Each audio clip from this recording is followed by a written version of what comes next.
Thanks for tuning in to Boxing Wave. I'm gonna talk about the Jermell Charlo Gabriel Rosado fight. I thought it was a good fight. I thought it was better than a Peter Quillin fight. Gabriel Rosado came out very aggressive in the first round. That's what he said he was gonna do. He was clearly trying to knock Charlo out, and I don't know if it's because he really didn't believe in his skills. We know Charlo has never fought anyone on this level before, so I think between that and trying to knock him out, and Gabe, I'm sure Gabe knows this guy was going to try to keep him on the end of his jag, trying to open that cut over his left eye, that bad cut he has. Now, I gave Gabe the first round. I can't remember what other round I gave him, but I gave him the first round, which was a round that could have gone either way. But because he was very aggressive, I felt like he landed the harder shots, and I felt like Charlo, he was trying to get used to him in the first round. So I think Charlo was just a little bit unstable, a little bit nervous in the first round, to me, in my opinion. But and that ended quick. Charlo came in the second round and fought the fight that he usually fights. Gabe came out, like I say, he came out aggressive. It wasn't like the Peter Quillin fight where it took a long time for him to get warmed up. He came out very aggressive. This was a 10 round fight. But Charlo, I thought Charlo was going to try to keep him on the end of his jab. I'm sure he preferred the fight that way, but he got in a mix with Gabriel Rosado. He did, he fought well on the inside. He did great with his feet and his head movement, ducking and weaving, and he did a good job making Gabriel Rosado miss. Okay, he was very accurate with his punches. He looked really good in there. He actually took some hard shots from Gabe too, very well. I mean, for the guys that were, that felt that Charlo was untested and he wasn't ready, and felt that Gabe was just gonna go in there and knock him out, he proved to you guys wrong. Like, this guy's for real. Like, this guy's legit. So he did a good job in there. As far as Gabriel Rosado, I think he did a great job cutting off the ring. I mean, Charlo did everything to get out of there, and to keep, he kept moving. But his lateral movement was great. But Gabriel Rosado stayed on top of him the whole fight. He just wasn't that accurate. He just couldn't land as flush as Charlo did, and Charlo was consistent every round. There's a couple moments Charlo, I wouldn't say hurt, but there was a couple times where Charlo was against the ropes, against the corners, was taking some shots from Gabriel Rosado. But other than that, he did a great job, against a fighter that was desperate for a win, against a fighter that was very aggressive with him. He did a great job. The cut open, okay, the cut open, and I'm actually glad. And it's not that I don't care for this guy's Rosado's health, but this is something that we all expected. I'm actually glad the ref didn't stop the fight. I thought it was gonna be over maybe the 6th or 7th round, and I'm glad he didn't stop the fight, because I didn't want to hear any excuses. Gabe have been using a lot of excuses for his losses lately. And even though he did a good job, he's used a lot of excuses. The eye was the excuse in the Quillin fight, premature stoppage. I thought the fight could have been stopped. Didn't have to be stopped so early, but then at the same time, you gotta respect the ref's decision. That's just me wanting to see the fight more. I mean, I know the fight, wasn't premature stoppage. I just wanted to see more, especially because Gabe started to come back. But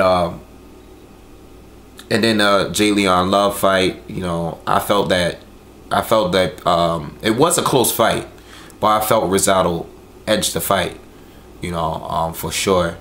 And the fact that Jermell Love had he tested positive for illegal substance or whatever, that came back, and that kind of made Gabe Rosado still, you know, have excuses for losing. And then the Golovkin fight, you know, they stopped the fight for a cut. But I mean, at least in that fight, you know, he was running. Like he definitely wasn't even fighting that much anymore.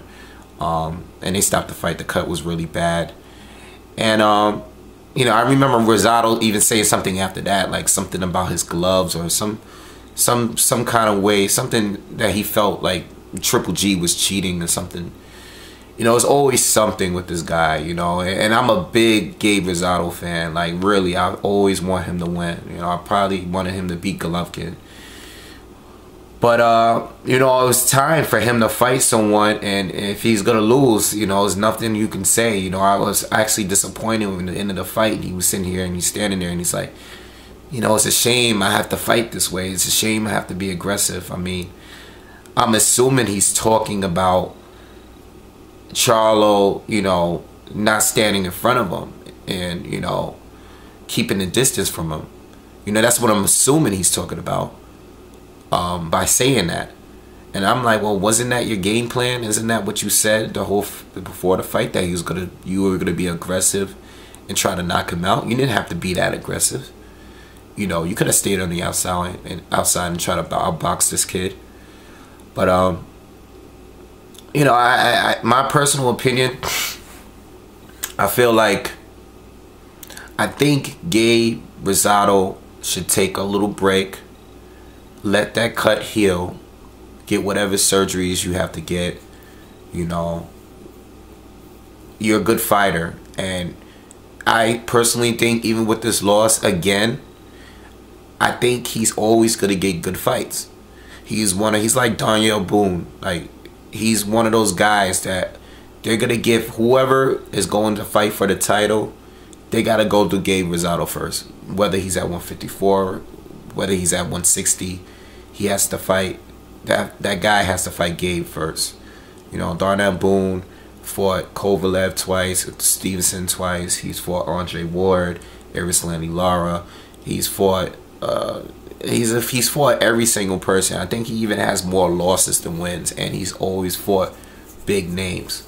You know, same thing with Louis Collazo, is another guy that I feel like they always give him, you know, whether you think he wins or not, I think they always give him like the big fights, you know, and he loses them, but he always gets another opportunity.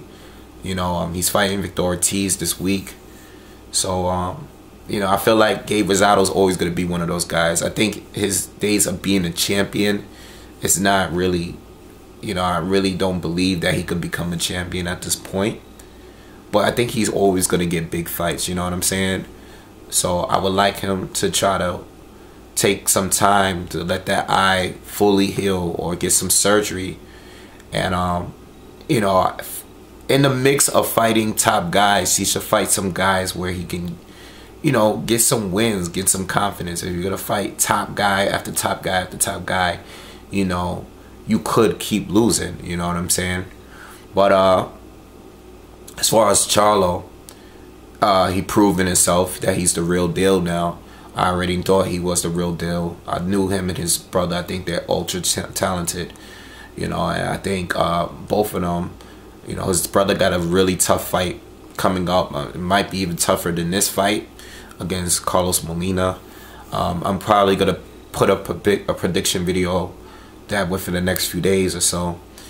But as far as his future, you know, I'm not really sure, you know, because I don't know if he's part of the Erislandy Lara camp, him and his brother. You know, I mean, if they were to fight, you know, I really wouldn't want them to fight right now, you know, because they're both like on the way to get top fights, you know. So I really don't want to see them fight. I'm a big fan of both of these guys. You know, there's other people I want Lara to fight. I would like the Charlo twin to fight maybe Demetrius Andrade, but you know, as good as I think Jermell is, I don't know if he can beat Demetrius Andrade, but it would be an interesting fight. As far as anybody else, you know, I really don't know who else is available. Everybody seems to have fights lined up at 54. everyone seems to be in negotiations, or they already have fights lined up. So I don't know what's left next for him. But I do think both, or you know, the Charlo twins, sorry, they both have the potential to be like top 5 at 54. So that's just my personal opinion. I'm glad he won, fair and square, no excuses, you know. But you know, that's just my thoughts on the fight. All right, you guys could go back and check out my prediction video. Predicted it to go pretty much go this way. All right, you know, so Jermell Charlo has finally been tested. All right, and just leave me your thoughts on the fight. All right.